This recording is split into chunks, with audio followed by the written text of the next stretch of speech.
Bonjour, voici une fiche vidéo sur une des plus ravissantes plantes aquatiques, le Pontederia cordata, ou la Pontederie, son nom en français. Nous allons voir ensemble ses particularités, une chose étonnante la concernant et les soins à lui apporter.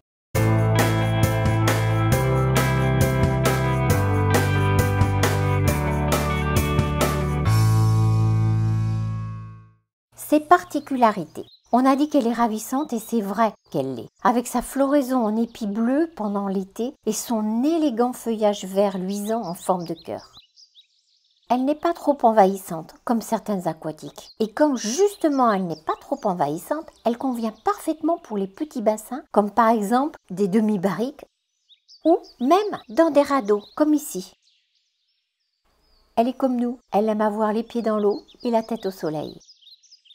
Son feuillage est caduc, c'est-à-dire qu'il se dessèche et meurt chaque hiver. En automne, vous pouvez donc soit le couper pour faire place nette, soit attendre, ce qui est la méthode que nous préférons, car cela permet de protéger la petite faune qui cherche un abri pour passer l'hiver et d'assurer avec ses tiges sèches et creuses une véritable aération entre l'eau du bassin et l'air extérieur.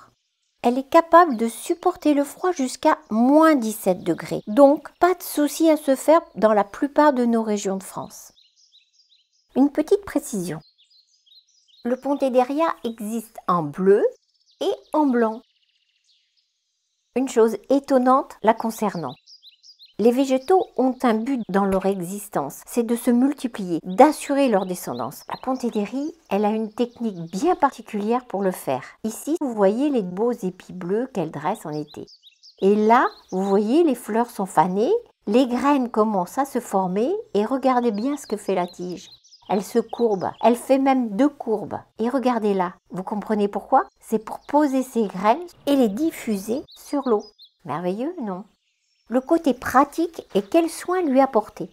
Elle peut dans un bassin avoir jusqu'à 20 cm d'eau au-dessus de son collet.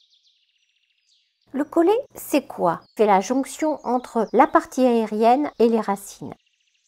Pour son installation, le mieux est de la placer dans un panier aquatique.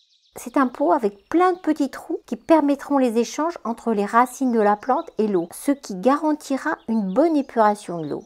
Les dimensions du panier que nous vous conseillons est un minimum de 15, 25, 25.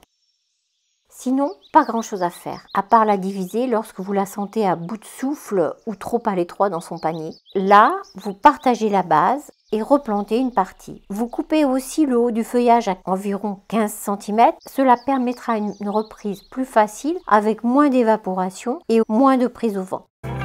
Voilà, merci de votre attention et à bientôt.